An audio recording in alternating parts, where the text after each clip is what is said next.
새해 첫날 저녁 긴급 최고위원회의를 개최한 더불어민주당. 1억 원 공천수수 의혹을 받는 강선우 의원 제명을 의결했습니다. 복당을 원하는 경우에 그것이 지금 장부에 기록되어 있기 때문에 사실상 제명이 되도록 하는 그런 절차. 앞서 강 의원은 어제 오후 의혹 제기 사흘 만에 탈당계를 제출했습니다. 더 이상 당에 부담을 줄 수 없다며 고개를 숙였는데 당이 요구하는 절차와 경찰 수사에 적극 협조하겠다고 밝혔습니다. 그동안 관련 의혹을 강하게 부인하며 거듭 해명했지만 경찰 수사가 본격화하고 여론이 악화되자 결단을 내린 거로 보입니다. 지난 2017년 바른정당 국회의원이던 이해훈 기획예산처 장관 후보자가 의원실의 인턴 직원 A씨를 질책합니다. 너 대한민국 말 못 알아들어? 국어 못하니? 너 뭐 이런 애가 다 있니? 자신의 이름이 언급된 기사를 보고하지 않았단 이유에서였는데 인신공격성 발언도 이어집니다. 너 뭐 IQ 한 달이야? 아니 도대체 몇 번을 더 얘기 알아듣니? 몇 번을? A씨가 경위를 설명하자 보선과 함께 폭언의 수위는 더 올라갑니다. 앞서서 이제 이해훈 전 의원의 갑질, 또 그 앞서서 이제 강선우 의원 그리고 김병기 의원 이야기를 아침 뉴스 리뷰를 통해서 접하셨는데, 오늘 정치의 공정과 정의가 어디에서부터 무너지고 있는지 아주 가까운 곳에서부터 이야기를 해보려고 합니다.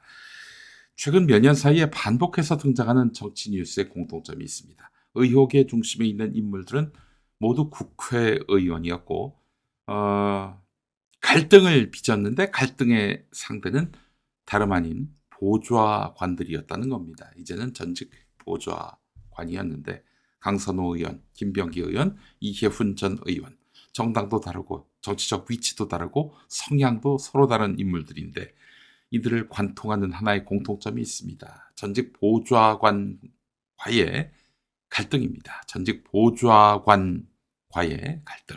네. 그것이 결국 정치적 타격으로 이어졌다는 점이죠. 이것은 단순한 개인과 개인 사이의 불화의 문제가 아닙니다. 개인의 성격이나 소통의 방식에 있어서 이 개인적 문제로 축소시켜서는 안 되는 거예요. 이 사례들이 반복해서 우리 앞에 등장했다는 사실은 국회라는 조직 안에서 구조적으로 묵과돼 온 문제가 있었음을 보여줍니다. 바로 국회의원 보좌관에 대한 갑질 문제입니다. 국회의원 보좌관은 흔히 정치의 그림자 노동자라고 불립니다. 그림자 노동자. 법안 작성, 자료조사, 일정관리, 민원 응대, 언론 대응까지 의원의 정치활동 대부분이 이들의 노동 위에 세워져 있습니다. 그러나 이들은 언제든 교체 가능한 존재로 취급되어 왔습니다. 여러분, 국회의원 보좌관은 공무원이기 때문에 철밥통일 것이다 이렇게 생각하는 분들이 제법 있어요. 그렇지 않습니다. 이들은 그냥 계약직 신분이에요. 절대적 인사권, 불균형한 권력관계. 국회의원과 보좌관의 관계는 애초부터 수평이 아니라 수직입니다. 보좌관한테 수고해서 오늘까지야.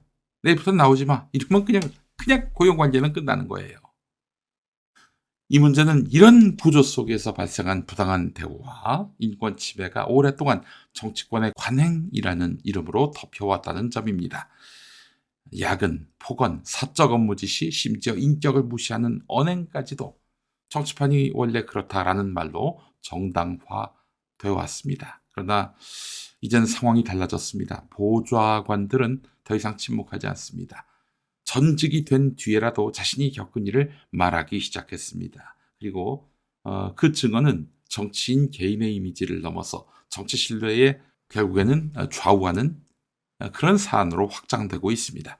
강선우 의원의 사례가 그랬고 김병기 의원의 경우도 마찬가지였으며 이해훈 전 의원 역시 전직 보좌관과의 갈등, 물론 이제 현역으로 있을 때는 현직 보좌관이었겠죠. 이들과의 갈등이 정치적 부담으로 나중에 이어지게 된 것입니다. 중요한 것은 이들이 모두 갑질을 했다라고 법적으로 확정된 것은 아닙니다. 그러나 정치에서 중요한 것은 법적 책임 이전에 정치적 책임입니다. 권력을 가진 사람이 그 권력 아래에 있는 사람에게 어떤 방식으로 대했는가, 그 질문에 국민은 매우 민감합니다. 특히 정치인이 공정, 정의, 약자 보호를 그동안 말해왔다면 더욱 그렇습니다. 여기서 우리는 질문을 해야 합니다. 보좌관에게는 갑질하면서 어떻게 사회의 갑질 구조를 개혁하겠다라고 말할 수 있겠습니까? 자신의 사무실 안에서조차 공정한 관계를 만들어내지 못하면서 어떻게 대한민국의 공정과 정의를 논할 수 있겠습니까? 정치는 말이 아니라 태도로 증명됩니다. 연설문보다 법안 발의보다 그 사람이 가장 가까운 권력 약자를 어떻게 대했는지가 그 정치의 진짜 얼굴입니다. 국회의원에게 보좌관은 가장 가까운 노동자이자 가장 약한 위치에 있는 사람인 것이죠. 그 관계에서조차 존중이 없다면 그 정치가 말하는 약자 보호는 공허할 수밖에 없습니다. 이제는 분명히 우리가 교훈을 새겨야 합니다.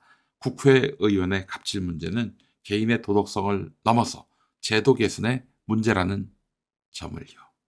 인사권의 투명성, 보좌관 인권보호장치, 부당행위에 대한 독립적인 신고 시스템, 그리고 무엇보다도 의원이 먼저 본을 보여야 한다는 정치 문화의 전환이 필요합니다. 정치는 위에서 아래로 흐릅니다. 국회의원이 바뀌지 않으면 정치가 바뀌었다고 말할 수가 없어요. 공정과 정의를 외치는 정치가 자기 사무실 문 앞에서 멈추게 된다면, 그것은 정치가 아니라 헌이 되겠죠. 지금 국민이 보고 있는 것은 말 잘하는 정치가 아니라 사람을 어떻게 대하는 정치인가 하는 점입니다. 보좌관에게 존중을 보이지 못하는 정치가 국민에게 존중을 보일 리 없겠죠. 정치는 결국 가장 약한 사람을 대하는 방식에서 드러납니다. 오늘 이 문제를 거론하는 이유는 누군가를 공격하기 위해서가 아닙니다. 정치가 다시 신뢰를 회복하기 위해서 넘어야 할 최소한의 기준을 말하기 위해서입니다.